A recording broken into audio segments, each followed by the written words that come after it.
Good afternoon, everybody. It's me, Kara, at Sedgwick County Zoo with another episode of SCZ Live. And today we're really lucky to get a little cuteness overload with one of our new calves. I am here with zookeeper Kaylee, and there, let's see if I can get it to her. There she is. And here is that calf. She is so cute. Oh, smile for the camera. Oh.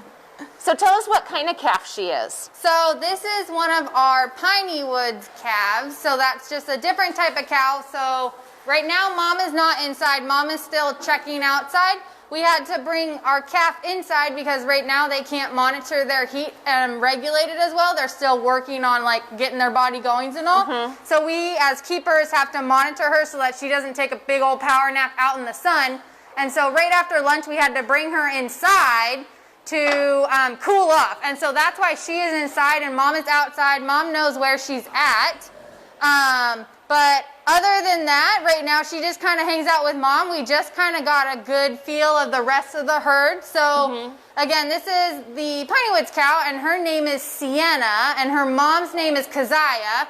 And we did have a couple earlier Facebooks when we were closed about Keziah, and she's the new addition to the herd. She's my brown and white cow. She's low on the totem pole, so she'll unfortunately be the last one in. But that just means we get to stare at Siena's little cuteness right now. So you can kind of see she still has some small, compared to kind of the cows in the background, she's still kind of developing everything, figuring out where her legs are, where her feet are, new noises, new cows in general right now. She's looking at the other cows, and those three behind us are more of the top tier, higher on the not food chain, but higher in the herd status. Yeah. So they're kind of not making her nervous, but she's just making sure she knows that those ones are not ones she needs to mess with right now at this point.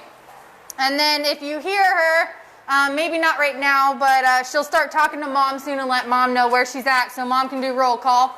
Mom kind of just came in the doorway looking for her, so Mom's doing great. Mom's understanding what's going on, behaving responsible. For Pineywood, they sometimes can, as we would think, kind of stash their calves, so they'll kind of set them off to the side, go graze out in a different pasture. So Mom has done that a couple times out in our big night pasture. We'll see calf kind of hidden away, and we're like, where's Mom? And Mom's like, I know where baby is, you know. So very natural. Mom is comfortable again. And then baby is starting to get her feet. Yesterday, we kind of introduced her with the rest of the herd out to our big pasture. And we like to call it, she had the big time zoomies. She was sprinting around, kind of stretching the legs and figuring everything out. So, but you can see again, she's kind of monitoring. She's waiting for Mom to show up, and she'll probably, while Mom's eating her lunch, she'll probably take a nice good lunch. But with Siena specifically, she's going to stay this color. She's not going to change anything. It's going to stay this brown color. You can kind of see her chest has a little bit of lighter. Her tail tip is a little teeny tiny white. She was messing with that. So right now she's wandering, trying to find Mom, but also stay out of trouble. But she will also get horns. So right now you can see some of those bigger cows, they have horns on them. Siena will also get horns. It's just she's a baby, so we don't have all those things right when we're born. So I see these guys, I mean, they're totally lining up. Do they go to the same spot every day? Yes, so they have, in a sense, they do not get their food unless they go to their correct spot. So if they are not in their correct spot, they do not get to eat their food.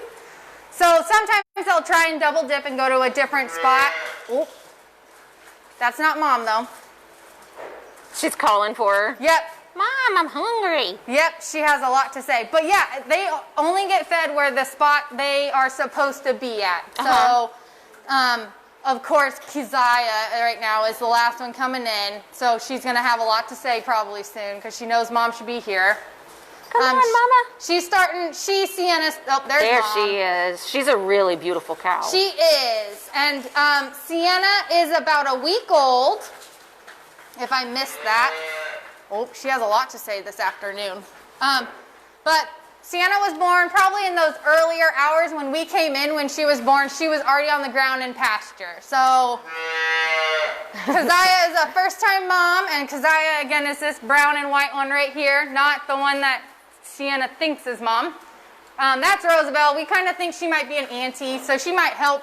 She's also low on the food chain, or not food chain, again, I'm sorry with this, the herd status, and so Roosevelt kind of might help Keziah and the calf kind of figure out life right now. That tail is so rude. Did you tell it, Sienna?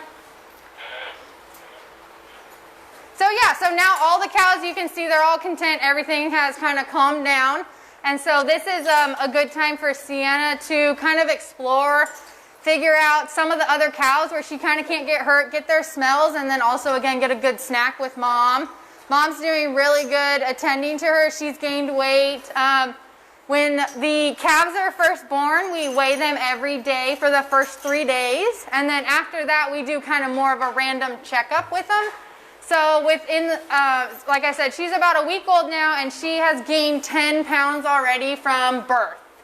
So when she was born, she was 43 pounds, and I believe right now we're at about 54 pounds is what Sienna weighs now. So she's putting on weight. Mom's doing good. It's not hurting Mom at all. That's Mom's job, you know.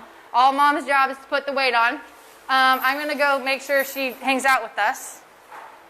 She wants to go explore. She does, but it's toasty outside. Stay inside, baby. Oh, you brat. Sienna. Here she comes back. It's kind of like working with kids. They never do what you think they should do. Nope, she has decided she's going to go act like Mom and go lay in Mom's sunspot outside. Oh. So she's going to, in her little mind, she's going to go be a big cow. But you're looking at Keziah right now. So this is Mom. Mom, again, has only been with us for a couple of months. We're at that like 6-month mark. Just trying to figure it out. But she's really comfortable. She trusts us. I don't know if you guys saw, but she is very comfortable with us working with the calves. We're not actually taking the calf away from her. We're just more doing checks. We want the calf to understand that we're not a bad person. But we also want them to respect us and still be like that cow that you would think of. So they still can, if they need to show us who's boss, you know, well, oh, look who came back. Tattletale. We do have a question. Yeah. Eric would like to know where her dad is. So Keziah was AI'd, which is artificially inseminated, at the farm before we got her. So Keziah was pregnant when we got her, which was in the deal. So we knew that when we got Keziah. But we do not have a setup at this zoo to house bulls. They're harder to manage, They right? are, and they're... Well, I know, baby. she's It's hot. Tattletale over here. It's just they're very destructive. They also eat a lot more. All those other big, you know, they're going to be a lot bigger. They're a lot harder to work. They kind of just in all don't work with our setup. So we do AI here.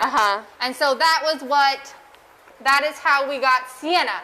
I do not know her exact what, as we would call the straw, and what the name of the straw is and all that. But it was collected from another bull at another facility, and then Keziah was AI'd to give us Sienna.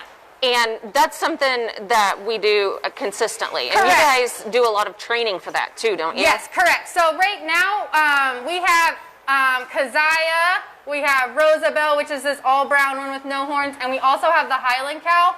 They're all trained to go into the chute to be AI'd when it is time. So they have to come into heat. There has to be a long process and understanding, and that's kind of one of my jobs is I have to understand the cow as well as how their heat cycles work so that we can be successful with it. So it's all a process.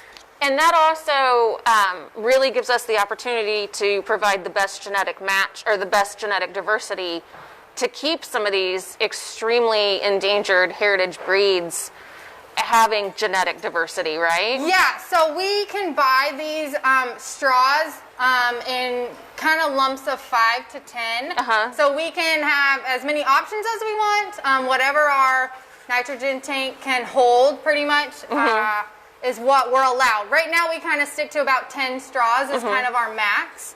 But we can get 2 different bulls to equal our 10. And then we have 2 different dad options in that sense. So that is an option. Again, She is all brown, you can tell, and Mom has half brown on her. So you can see they're very different. That has a little bit to do with Mom and a little bit to do with Dad. So we don't always know what we're going to get. That's kind of the surprise when we have the babies. With them, as a Pineywood cow, they are variable in the color patterns. They don't always come the same. So that's kind of one of those wild cards. We're really excited once they get on the ground to kind of see what we get. And so, like I said, Siena has like 95% brown, and she got a little white tummy and then a little white tail tip on her. That white tail tip is so cute. It's cute. It's like maybe only an inch big. I don't know how well the camera shows it, but it's not big at all. It's literally like not even a dipstick. It's literally just a little inch worth of white tip, and it is crystal white. So she's probably cleaning it right now as we speak of it. So yes, she's been very attentive to her tail. Yes, it's. I don't know if it's going crazy back there or what. Again, she's still learning what her feet are, where her tail is, her ears, all those things. Being only a week old, she's figuring out her body as much as anything else too. Well, you guys are doing a great job keeping her happy, healthy, and nice and cool on these hot days. Yeah. So I'd like to thank you, Kaylee, for letting us come over and get a little calf update. We might have to do this again when she gains another 10 pounds so we can see how she's growing. Yeah, of course, definitely. And maybe at that point she'll actually look at the camera and kind of be more interested in us. Right now, again, she's learning herself. So we'll let her learn herself and just grow up with us. And yeah, definitely we're more than willing to do another one for sure. All right, well, thank you. And you guys, we also wanted to let you know that we have space available in our Zooniversity class, which is for young teens, and they work here in the farms pretty much exclusively, as well as our ZAP 1 program, which it's a tiered program, and everybody starts in ZAP 1. And that's, ZAP, I'm sorry, that's what I was trying to remember to say. ZAP stands for Zookeeper Apprentice Program. And so we have lots of availability for that. If you're interested in enrolling, it's a hot, sweaty day, but it's worth it when you guys come out and do those programs. It also gives students the opportunity to decide if zookeeping is what they really want to do before they invest a lot of time, energy, and frankly, money in the training that's required to become a zookeeper. So everybody just take a look at our website, scz.org, and you can learn more about those programs for your young teens through your older teens, and we'll get you all signed up. We look forward to seeing you next time here at the zoo.